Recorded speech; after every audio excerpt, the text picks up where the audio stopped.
vamos partilhar consigo a máxima que utilizamos no nosso dia-a-dia cada vez que queremos analisar ou tirar conclusões a partir de um conjunto de dados. A nossa máxima é esta: gráficos primeiro, depois números. Exatamente. Portanto, o ser humano é ótimo a tomar decisões e a descobrir insights com base no que vê, pelo que a representação gráfica dos seus números é muito poderosa e talvez a melhor forma de conferir um maior sentido e significado. Não há melhor forma de demonstrar o poder visual dos dados do que apresentar-lhe o quarteto de Anscombe, um estatístico que criou este conjunto de dados muito interessante. Nesta folha encontramos 4 conjuntos de dados que, apesar destes valores tão diferentes, têm estatísticas, têm cálculos, é possível fazer cálculos sobre eles, muito idênticos. Vejamos. Repare na média, na moda e no desvio padrão destas diferentes tabelas. Tudo indica que os valores serão semelhantes, contudo, nada poderia estar mais longe da realidade. É que estes 4 conjuntos de dados, apesar de tão diferentes e tão idênticos, contudo, ao nível estatístico, não é? Quando os representamos graficamente com um gráfico de dispersão, podemos encontrar nos 4 a mesma linha de tendência e, apesar disso, uma enorme diferença quanto à sua distribuição. Efetivamente, a análise visual pode ajudar-nos a encontrar respostas que orientem a nossa ação e que nos permitam alcançar os nossos objetivos pessoais e profissionais. Portanto, podemos então tomar decisões a partir da análise que fazemos dos dados que dispomos.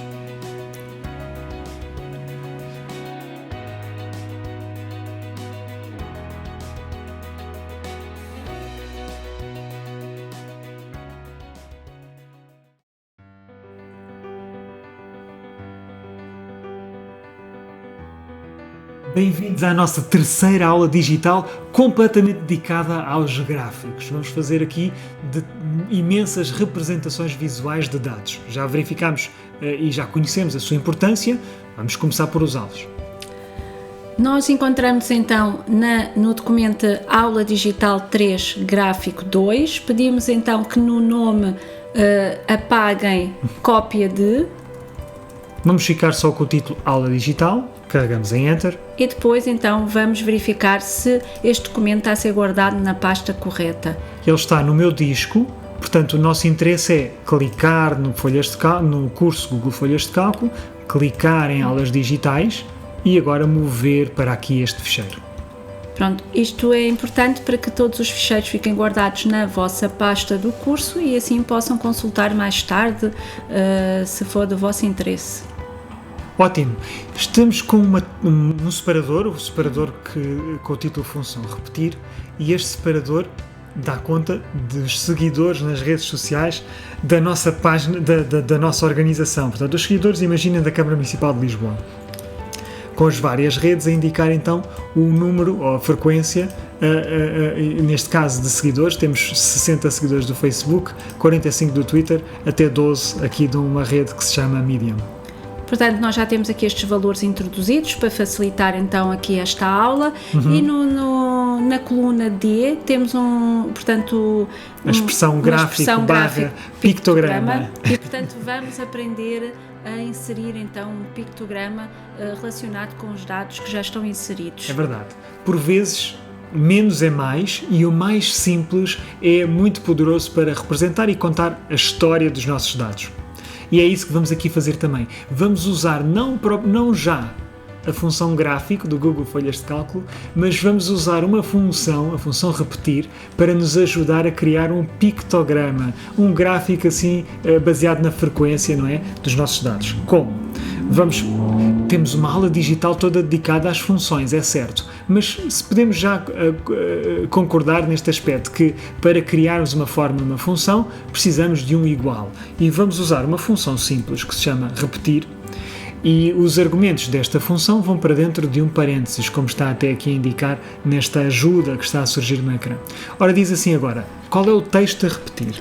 Portanto, nós temos que pensar no que é que queremos repetir e que neste caso queremos repetir a barra que é referente a um pictograma. Portanto, os gráficos de pictograma são representados por uma barra na vertical e, portanto, são essas barras que nós vamos querer repetir. Também podemos representá-los por desenhos e por desenhos por elementos pictóricos, não é? Este elemento que escolhemos pictórico é de facto uma barra que depois é repetida tantas vezes quanto a frequência dos nossos seguidores das redes sociais. Portanto, dentro do parênteses, entre aspas, nós colocamos sempre primeiro o símbolo que queremos repetir. É o primeiro argumento. E a seguir, o que é que vai repetir? Ou então o número de vezes que vai repetir. Neste caso, queremos repetir este traço 60 vezes. Exatamente. Ainda assim, em vez de colocarmos o número 60, vamos apontar para esta célula, vamos apontar ou colocar a morada desta célula, que é a célula C3. Fechamos o parênteses. E agora estamos em condições de verificar o que é que aconteceu. Ora, o que aconteceu é que temos esta barra repetida e, efetivamente, 60 vezes, tantas vezes quantas as que estão neste número. Se alterarmos este número para um número muito pequenino, por exemplo, para 20, verificamos que a barra atualiza. também sofreu essa alteração. Ou seja, através de uma função, criamos aqui um gráfico, ou pelo menos o princípio de um gráfico, que vai ganhar importância quando propagarmos a função desta célula para as restantes. E eu faço isso apontando o rato aqui para o cantinho da célula, onde está este quadradinho azul, e quando o rato muda de aspecto, o ponteiro muda de aspecto, eu propago ou arrasto para que a função seja então aplicada às restantes linhas com a célula frequência dessa linha. Por exemplo, nesta forma verificamos que então se está a repetir ali na barra de funções e de formas. Estamos a repetir o parênteses para os valores, quantas vezes? O número de repetições que estiver, o valor que estiver na célula C4. E o mesmo se aplica à restante, a célula C5, à célula C6, à célula C7 e à célula C8. Portanto, o que faz este gráfico muito interessante. Exatamente. Arrastando, copiam então a fórmula e não tem que estar a pôr manualmente, a colocar manualmente em cada uma das células. Também é muito interessante e importante que vocês indiquem a célula em si, como o Helder referiu, e não o número que está nessa célula, porque se vocês depois alterarem o número, portanto na função, se vocês alterarem o número, ele não vai alterar o número de vezes dinamicamente da barra. Se alterarmos mais tarde, não é? O número de seguidores. Exatamente. Quer isto dizer o seguinte, que o facto de termos indicado como argumento da função repetir a célula onde se encontra o valor, permite-nos alterar o valor e assim automaticamente alterar o gráfico ou o pictograma. Por exemplo, esta que alteramos para 48 sofreu modificação instantânea. Podemos até aplicar, uma vez que se trata de elementos de texto, podemos aplicar a formatação de texto. Vou, por exemplo, alterar a cor. Podemos mudar a cor desta linha e destacar um dos itens aqui. Ainda sem usar a função gráficos da folha de cálculo, já estamos a criar representações visuais úteis para os nossos números. Podemos ainda fazer mais. Por exemplo, em vez de repetirmos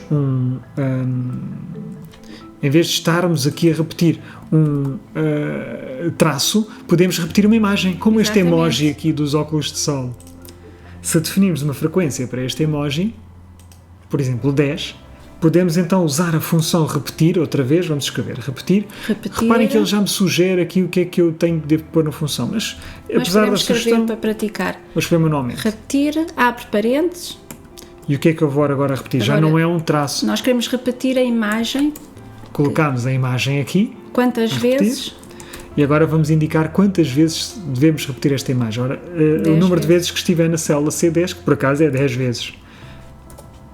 E então verificamos que o nosso pictograma, já não só com traços, mas agora até com pequenos emojis de óculos de sol presentes nesta imagem. Portanto, a função repetir é já uma forma de representarmos os nossos dados. Se alterarmos aqui o valor, novamente o nosso pictograma também se altera.